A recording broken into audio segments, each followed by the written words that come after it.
Okay. Bureaucracies are so good at harnessing people's energies to reach very specific goals. A lot of times it has just sort of become synonymous for us to think of an organization. We know their mission and vision, right? And it becomes very much a key focus of that organization, right? However, sometimes bureaucracies go through a process called goal displacement, basically where an organization replaces its old goals with new ones. The term can also be called goal replacement. So let me make an example here. Look at the March of Dimes organization. This was created back in the 1930s with the goal of fighting polio. At that time, the origin of polio was very new. We didn't have a lot of information. It created mass panic and fear that a healthy child, quintessentially overnight, could be sick with a crippling disease. So in order to raise money, the March of Dimes did this mass campaigning process, right? They placed posters of children with crutches near cash registers. The goal was to really raise monies for further research, that kind of thing. By 1950, that vaccine had been created. And so that threat of polio had almost stopped, all in all, right? Rather than that organization sort of saying, okay, wiping our hands clean, we're done, our job's good, we can end March of Dimes, right? They decided that they needed to protect the jobs of individuals there, and they targeted a new enemy, birth defects.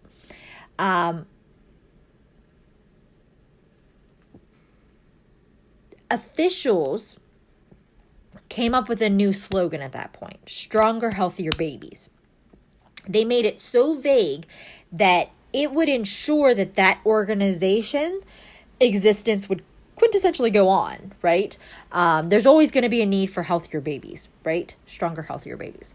So again, this goal displacement concept sort of came into play, where rather than an organization folding once their job had been completed, their mission and vision, they revised it and said, okay, well, we're going to continue to adopt new goals that are going to sort of fall underneath this umbrella.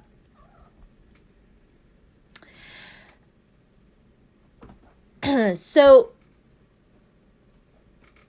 the goal was sort of to look at how organizations have sort of evolved over the years in that sense. So bureaucracies are significant because they represent a fundamental change in sort of how people relate to one another, right? Think about that. We rationalize that all the time. Our human needs and sort of looking at how everyone has opportunities to earn a living, we focus our shifts to efficiency and to performing tasks and improving that bottom line. All right. Just like with anything, we know that Weber believed that social organizations could be more efficient, right? There's always sort of a dark side. There's always things that can be continually done to improve, right? One of these is bureaucracies are so bound by rules that at times that it sort of defies the logic of things. Think about it. You've heard of that concept, red tape, right? Think about it. Have you ever had to call somebody, and maybe it'll be as you guys get older and sort of have to take on more of those independent roles. Let's say you're juggling with the credit card company or the phone company or something like that. Or maybe you overhear your parents talk to somebody and they say, oh, I need a new card. Okay, well, we need a 4-digit number. Okay, well, here's a 4-digit number. I know that, but you don't necessarily have that card, right? But I have a number, that's what you need, but you don't have the card in front of you, so I can't help you, kind of thing. It's sort of that round robin kind of thing. It becomes so ridiculous at times that you sort of have to laugh at it, otherwise your frustration levels are just going to go skyrocket, right? that red tape a lot of times is things that have created a dysfunction within the bureaucracies. They're so bound by certain rules that they can't look outside of that in that sense.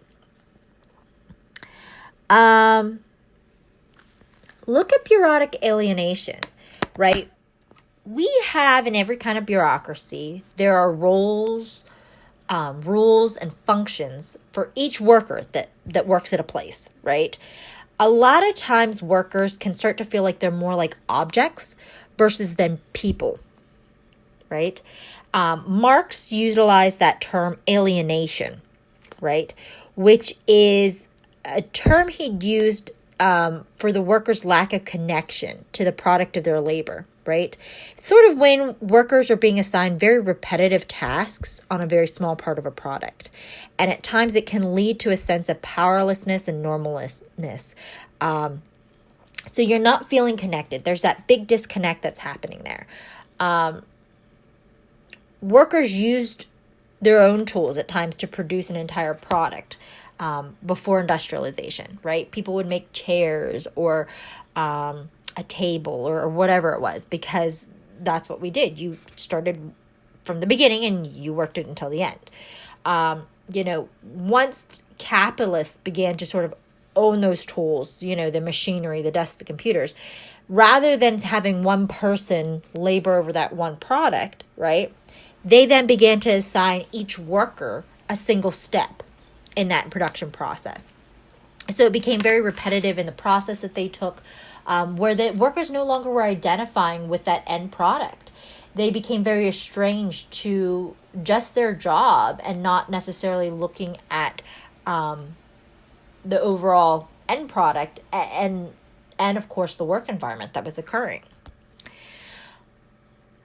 A lot of times, because workers want to feel valued and to have a sense of control over their work, they resist that alienation, right? Workers form primary groups a lot of times within a much larger secondary organization. So they relate to one another, not just as workers, but as people who maybe value one another in that sense.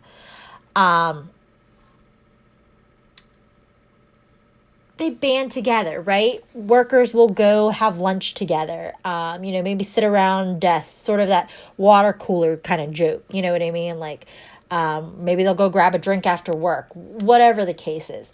They give one another an approval for the jobs well done and sort of express sympathy, for having to put up with not great bosses or, the work that's overall having to be done. Right? They relate to one another in that sense, and they begin to value, so they'll tell jokes, they'll talk about their families, talk about goals, flirt, laugh, whatever, right?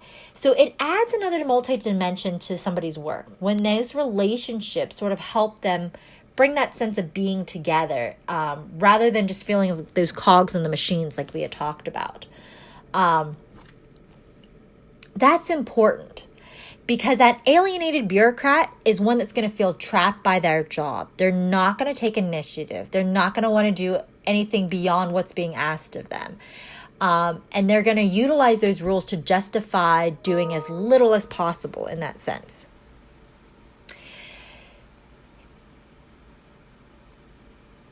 Bureaucratic incompetence is reflected in something called the Peter Principle, where members of an organization are promoted for good work until they reach their level of incompetence, right?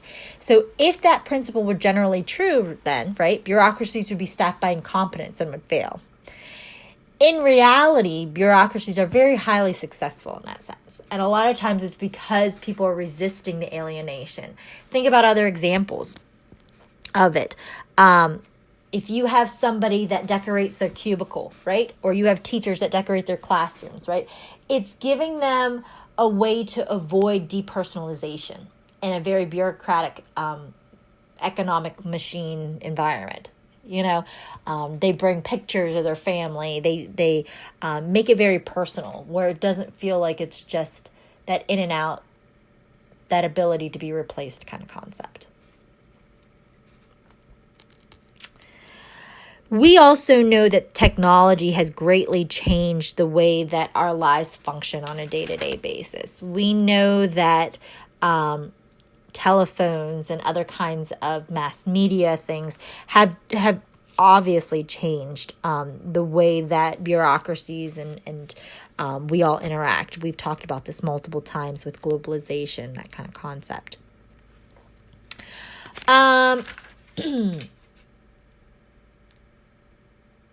There is a likely chance, right, that you might be working for a bureaucracy after you finish college or after you graduate high school, right? Stereotypes, which we had talked about before, right, in the previous chapter, can be very self-fulfilling. So stereotypes can produce the very characteristics that are sort of built around it. There are stereotypes of appearance and personality. Sociologists have looked very carefully at the fact of this concept of self-fulfilling stereotypes in corporate life. Corporate and department heads have this idea of what it takes to sort of get ahead in this job, right? They have certain characteristics they're looking for, maybe very similar to their own in a sense. So certain individuals may be fed better information, maybe sort of taken under that boss's wing. Think about it. Can you think of a time when you were working someplace that boss had their favorite employee? What were their characteristics like? What were their networks like? What helped them put them on that fast track? Individuals, these workers, have certain advantages, right? They might be able to perform better. They might be more committed to that company. They might have opportunities that might not be granted to other people, right? But for workers that don't look or act like those corporate leaders, that opposite begins to happen. Think about it. These people are less capable. The bosses give them fewer opportunities, fewer challenges to excel, maybe giving them the grunt work kind of thing. All of a sudden, that worker's going to lose that motivation. They're going to become less committed to that company, and they're not going to perform well overall. It sort of reinforces those stereotypes that the bosses had of them in the first place. A lot of research has been done, one specifically in 77 and 83 was Kantner, where they found that those self-fulfilling stereotypes are part of a hidden corporate culture, right? So these stereotypes are very powerful effects on workers remaining sort of hidden to everyone, even the bosses. So what bosses and workers are seeing at the surface are these workers have this superior performance, greater commitment to that company getting promoted. And so where this seems to just be the way it should be, right? But below that surface, there's higher and lower expectations and the opening and closing of opportunities that sort of help produce these attitudes that are existing within this environment. One of the other things that I think is important for us to talk about, at one point in time in history, most of the workers were white men, right? Over the years, that's gradually changed. We're seeing larger percentages of women and minorities jumping into the workforce, right? So with that extensive diversity, these stereotypes in that hidden culture will give way. And it's important for us to look at how these companies are beginning to really incorporate more of that diversity into that workplace. So you're going to see certain organizations that are requesting people that can speak multiple languages, that want that diversity on their payroll because it's showing a range of ideas and a range of distinctive traits that they are attempting to sort of absorb within their corporate culture overall. I don't know if you guys are familiar with some examples like diversity training. A lot of organizations, whether it's collegiate or whether it's businesses, right, hold lectures and workshops to their employees to sort of expand their knowledge and groundwork for understanding diverse cultures and racial and ethnic backgrounds, that kind of thing. A very good example that I like to use is the Coors Brewery. You guys are very familiar with that, very popular company. Coors went into a sort of a financial tailspin after one of the brothers gave a very racially charged speech back in the 1980s. So Coors held, in order to sort of save face, right, they held massive diversity workshops. They sponsored gay dances. They paid for corporate-wide mammogram programs.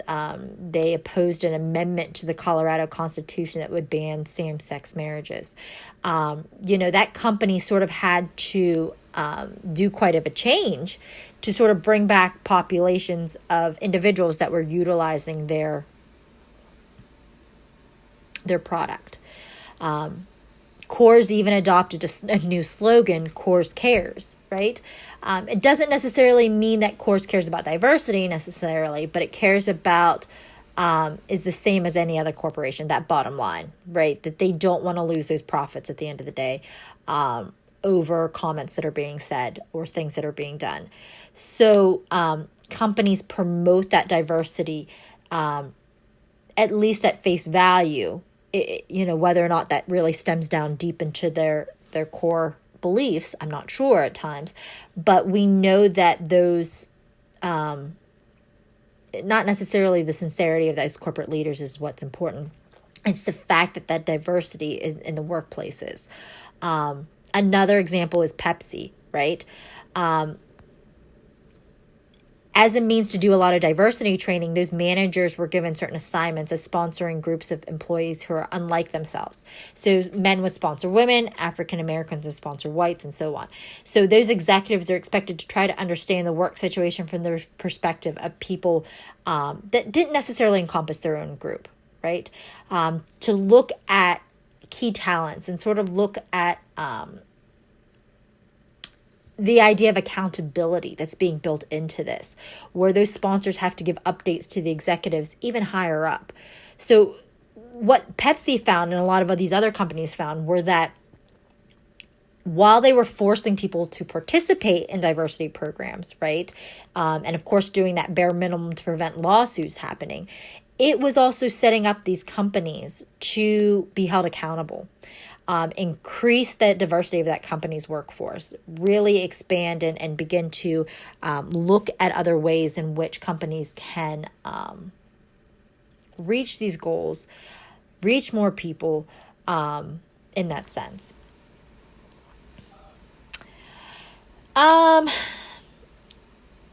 We've all heard of the concept of the microchip, I'm sure, just even recent social and political talk, this has been come up quite a bit. One of the most ominous is the greater potential to create a police state, right? It's now easier than ever before to sort of have people monitor our behaviors. Sort of that Big Brother concept. Have you watched that TV show where somebody's watching, right? Very much in the same kind of thing. Computers now monitor millions of workers, right? Your HR, whenever you eventually get into some kind of workforce, they're watching you. The laptops, everything that's given to you through a bureaucracy is a lot of times monitored, right? Video images of us, cameras are taking us on the streets, right? We all see little parts of this sort of happening outside of the workplace. Those are called little brothers. When you shop at stores, right? You're on camera. They're monitoring your behaviors, that kind of thing. A lot of times, some analysts are suggesting that we're moving toward a maximum security kind of society, where that surveillance of even of our emails and telephone calls begin to occur. And so in sociology, that's one of the things that I think is important for us to realize is how extensively technology has changed the way that we view workers and happens. Think about it. If you go hired on a job and your Facebook page is, or your Snapchats or whatever is filtered completely with tons of pictures with you partying, things that might be, that goes against that particular corporate culture overall that company has. They might decline on giving a an offer. I tell individuals that I work with all the time, what's your email address? If it's sort of a saucy and spicy kind of email address, you might want to change that if you're looking to get a job. Same goes with your Facebook page. If your profile is a bit obscene, you might not be offered a position because it might not align with that company's culture overall. You look at images like this and you're like, okay, would this necessarily impact something that I do? But when you look at it, social media is utilized a lot of time for cyber sleuths, right? Your bosses expect that for you to sort of fall into that category. And so it can be very challenging at times when you think about it. Do those employers have that right to check prospective employees that have posted something online? How can that affect things? We see it all the time when celebrities or individuals in our society make comments and they're held accountable to comments that they had posted. And then they have to recant them or change the way in which they say or do things. All right, let's move on to group dynamics. Group dynamics is a really important part of sociology. It looks at how groups influence us and how we influence groups, right? So most of the ways that groups influence us lie below our sense of awareness, right? We know that a size of a group can make a difference in anything that we do, whether it's leadership, conformity, and decision-making, right? What is a small group? Let's start there. A small group is a group that's small enough for everyone to sort of interact directly with other people within groups, right? So a small group can be primary or secondary. So a wife and a husband and children can make up your primary small group, right? Your siblings, whatever on that sense. A secondary small group might be like all of your classmates in the intro to sociology class. Maybe if you're at an auction, it's a bidders group, that kind of thing, right? So why does that matter? In the 1900s, there's a sociologist called George Simmel. He looked at how group sizes affect people's behaviors. So he utilized words like dyad. I don't know how familiar you guys are with that. For the small affairs and close relationships, right? Your very intense relationships are those intimate ones because there's only two people that are involved. That interaction is focused primarily on those two people, right? Now, like when you get married, it's just you and your partner, right? But dyads tend to be very unstable, right? It requires that both individuals are going to participate. So if one member loses interest, like let's say all of a sudden that marriage isn't doing so hot, that dyad can collapse, right? And in larger groups, by contrast, if one person withdraws, that group can continue to happen, right? Since its existence doesn't necessarily depend on any single person. A triad is a group of three people. Okay, so Simmel believed that addition of that third member fundamentally changes that group all in all. So think about it. It can create a strain at first.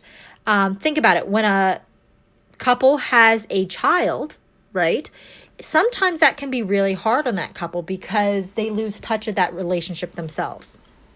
Their focus is now on that baby. And that, they stop dating each other. It becomes very hard for them to sort of bond that marriage.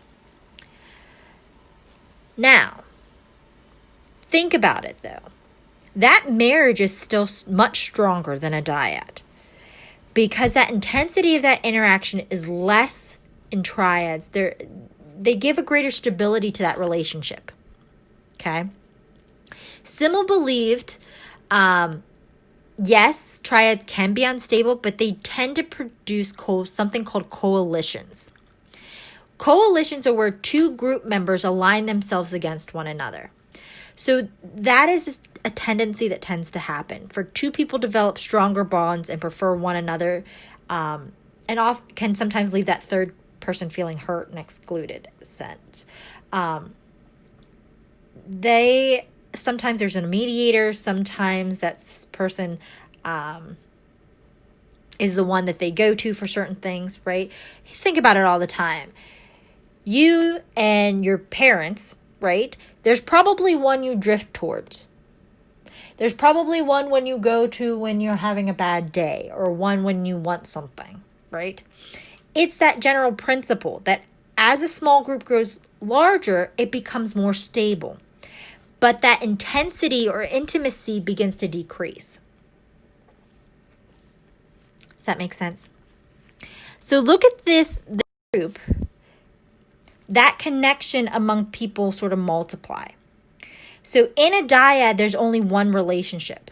In a triad, there's 3. In a group of 4, there's 6. In a group of 5, there's 10. So if we expand that group to 6, we have 15 relationships. While a group of 7 yields 21 relationships. And as we continue adding these members, you're going to be able to sort of not be able to necessarily function, right? Because it's just going to continue growing and growing. It's not only the number of relationships that makes larger groups more stable, it's as those groups grow, they tend to develop more formal structures. So we begin to see certain leaders emerge, right? All of a sudden, if you're doing a group project, you'll see certain ones that begin to sort of take over the project, right? It provides a framework that helps that group sort of survive over time. And you've probably seen how those group sizes and attitudes and behaviors are affected in group dynamics. So when a group is small, those members act very informal, right? But when groups get larger, those members lose that sense of intimacy and become much more formal with one another. We're no longer just assuming that others are those insiders. We take on a much larger kind of concept of that audience. Instead of merely talking, they begin to maybe address the group. There's a speech, there's much more formal body language and things that begin to happen there. You've probably observed parts of group dynamics, when, let's say you're at a party. And when there's only a few people there, everyone's probably talking to each other, interacting. But when more people start coming to that party, right, guests might break up into smaller groups. And so maybe that host wants to try to mix things up, and tries to get people to do something, whatever. That division into smaller groups is sort of inevitable. It's a basic principle of sociology where as each of these people rapidly increase their connection, their talk lines, right, that conversation becomes much more difficult to sort of navigate. So that guests maybe break into smaller groups where they can look at each other directly, interact, be comfortable with one another, that kind of thing. It happens all the time. All right, leadership. We all know that we're influenced by leaders, so it's important to understand leadership. Let's look at how those leaders are sort of affected, the types of leaders and different styles of leadership. What is a leader? Leaders are people who influence the behaviors, opinions, or attitudes of others. So even a group of friends tends to have leaders, believe it or not. Leaders are born with certain characteristics that propel them to the forefront of the group, would you say? No, sociologists don't agree with that idea at all. People who become leaders are perceived by those group members as strongly representing certain values or certain things that are able to help them lead a group out of a particular crisis. So leaders tend to be more talkative, outgoing, maybe determined, very self-confident in that sense. So those traits are not necessarily out of the ordinary of things that we would expect, right? They help us sort of discover things. They help us